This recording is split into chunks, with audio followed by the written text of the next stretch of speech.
Hey, what's up everyone? Welcome to another video where you get to watch a man feed his addiction to Funko Pops. In my last haul video, I had some damage on my Pops. Hopefully that's not the same, because this box right here, it's making me start to think that maybe my mail person has some kind of vendetta against me, because I can't show you because it's on the address label, but like my name is punched out of it. There's a big hole in it, and it's like right over my name. And then with another box, it's kind of light, but then they put two really heavy boxes on top of it. And that was like a decision they made. And then another one just looks like it's kind of beat up. But luckily, they're from companies that tend to pack their Pops up pretty good. Like this is from the funko-shop.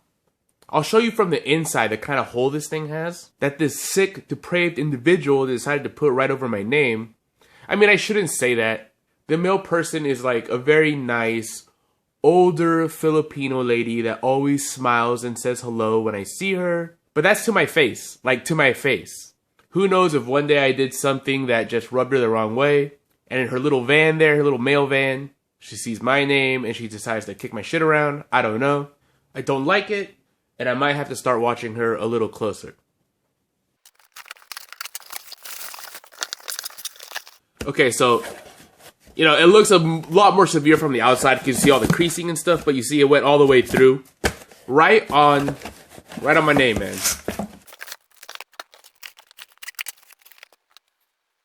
But like I said earlier, these are from the funko-shop, and they tend to pack up their Pops so they won't receive damage, and the outside box to protect them didn't seem like it had any damage on it. But these Pops do. It's got some right here.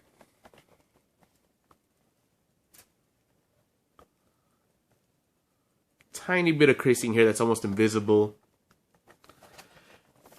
But yeah, it's got this from here that could be from somebody grabbing it and putting it in the sorter boxes. Who knows? Looks like the Roadrunner is in good shape though. It's just the Coyote that has that little bit of damage on the back. Not too bad. These guys did sell out in less than 4 minutes, which surprised me. Not sure if the demand was just very, very high for these guys or if Funko decided to make a lower number. I've heard 7,000, I've heard 10,000. Who knows? I can't imagine that those extensions for, the web browsers are all that accurate.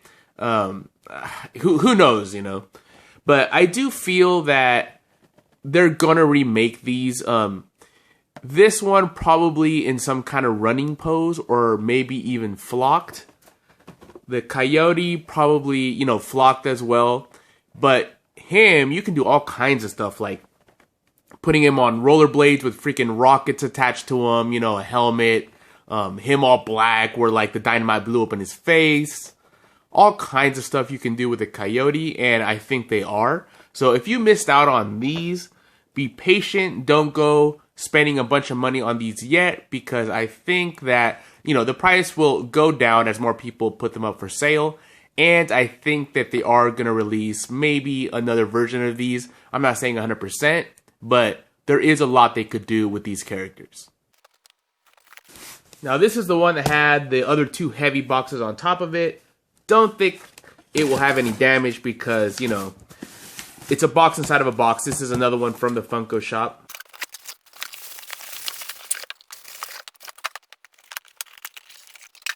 Now here's the Funko shop exclusive flocked Iceman. Now I think that this sculpt of Iceman is way, way better than the original. I think the original is one of the ugliest Pops ever. But I also like this idea of flocking Iceman to make him look like snow, because this is like supposed to be his first appearance look, and his first appearance look, he looked like a snowman. It was actually kind of lame looking. But yeah, this looks like fresh powdered snow, and on his slide, see if you can see here, it's also flocked on top, but not on the bottom. So that does kind of make it look like ice on top, and or ice on the bottom and snow on top, my bad. But yeah, I do like the look of this. I know a lot of people are kind of confused as to why they would do this, but, you know, that's the reason. It makes it look like fresh powdered snow. Now, I did order some of these older pops that weren't sold out that I didn't have because I wanted to take advantage of the shipping. I knew Iceman wasn't going to sell out. So if there's something that you know for sure isn't going to sell out, if you wait, go to the regular shop and then you can take advantage of the shipping and add other stuff to your cart. But here's Captain Cupcake. Nice mint box. And yeah, this guy looks pretty cool. I know a lot of people aren't picking these ones up, but if I have King Ding Dong, and I think it kind of is a nice companion piece with that one. And they are designed pretty well. And I'm not going to collect the Addams family, but I do like Wednesday Addams. She's my favorite one. And I like this exclusive of her in black and white. And from the Spastic Plastic line, this is Luther, and he looks really cool. I imagine that we're going to see another colorway of this guy as well. But yeah, this guy is really, really cool looking. I imagine he's a grave digger. But yeah, Spastic Plastic is one of my favorite lines. I like that the Funko artists get to create something that doesn't have to be tied to a license, lets their imaginations run wild, and it does have some of the more interesting characters like in my collection. That's for sure. Now this one was from eBay. Actually, my bad. This isn't from eBay. This is actually from the Wizarding World of Harry Potter, the website. And as you can see, it's packaged very nice with their custom tissue paper here. And I like these boxes that fit the box perfectly, the pop box perfectly in here, but they're very, very sturdy and they're small. So they're not going to stack very big, heavy boxes on top of these small ones because they just can't. I have had great experience with this kind of shipping. And as you can see, the pop is in mint condition. So A+ to the Wizarding World website for how they protected these pops. They know that they're collectibles. A lot of these companies don't. And this is Patronus. Really a cool looking pop. I really like the animal pops of the Harry Potter ones. I just bought that new owl that came out. I forget its name. It's the flocked gray one from Hot Topic. And this one is definitely cooler looking than that. Really an interesting looking character. And this is a pre-release exclusive, so, you know, it's just a common, but sometimes these pre-releases, they wait a really, really long time before they, like, make them a common. And sometimes they just don't. So, not quite sure what the whole pre-release thing is. Because, yeah, sometimes they don't ever become commons.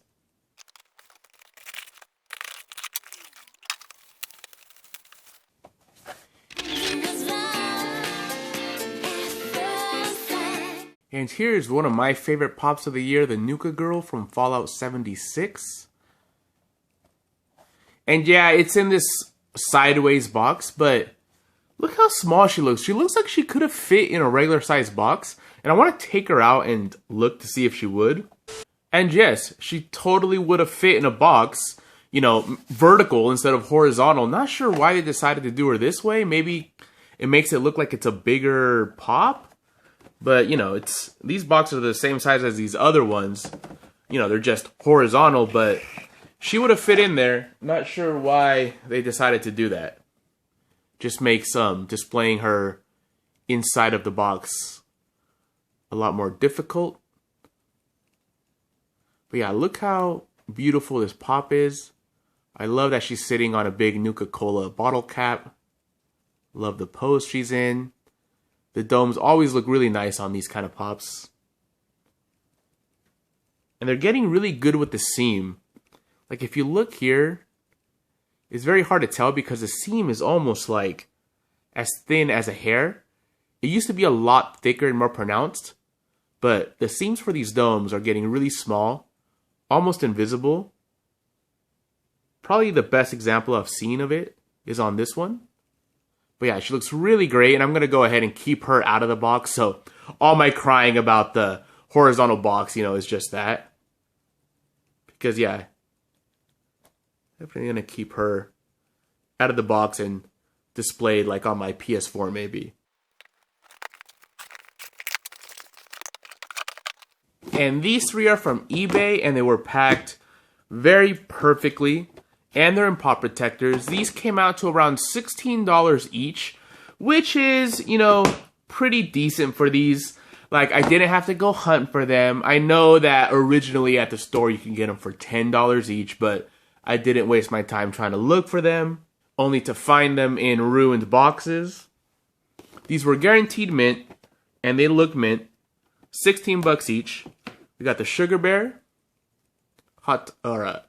Target exclusive. Captain Crunch Target exclusive. What makes him different, he's got a bowl of cereal. And the comment, he has a sword. Not pictured here, but the comment has a sword. And Bazooka Joe. I always thought that the eye patch is way too off to the side, right? Like, if his actual eye was there, it wouldn't really be covering it. But I can't tell if it's done that way on purpose, like, because the original Bazooka Joe is like that, or if it just, you know, is sculpted a little weird. But yeah, I thought 16 bucks a piece was a decent price for these, especially, you know, mint and in protectors. No effort. And finally, this one is from Hot Topic, and this box is beat up. You can see it took several hits. Usually Hot Topic puts things in sorter boxes. Sometimes they don't, though.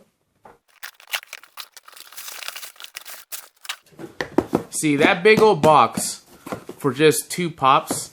Hot Topic sometimes sends things in bags. I wouldn't have minded if they would have sent these in bags, because these sorters tend to keep them pretty protected. And here is Homer in the Moo. I feel really bad for anybody that spent $80 to $100 on this guy on eBay when he first came out, because he did get restocked. I got this guy for very cheap. I want to say there was some kind of deal, like 3 for $27, something like that. And here he is. Mint condition box. Never really saw this guy in stores. Except for one time, but the box was all beat up, so of course I didn't get it. And the paint job on that one, I remember it not being very good, but on this one, it's actually pretty clean. So I'm happy about that. And here is the Daniel Craig James Bond, which I didn't have, and I do like him with that. I'm not sure what kind of gun that is, but that was more iconic to him. You know how each Bond has like their own gun? In that one, I definitely associate with Daniel Craig. I have most of these now. Well, the ones I want anyway. Definitely need to pick up Honey Rider still. Probably gonna skip Am and Moneypenny and Le Chiffre, or however you say it, Le Chiffre. But yeah, really happy that they finally made Bond. This is one of the ones in one of my most wanted videos. I wanted Bond for a long time, and I like the way they came out.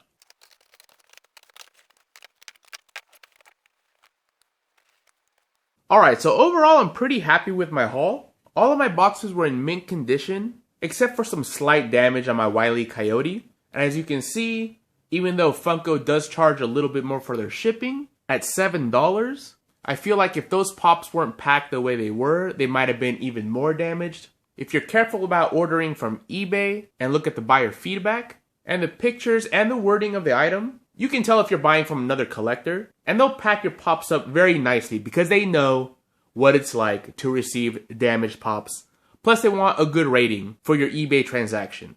Out of all of these, I want to say that design-wise, my favorite is the Nuka Girl. Nostalgia-wise, Wile E. Coyote and the Roadrunner, that was my favorite part of Looney Tunes as a kid. Maybe because it was kind of simple and I was little. But overall, I'm happy with all of these. These all look good. I'm happy to add all of these to my collection. And thank you very much for watching once again. And I hope you guys have a great rest of your day.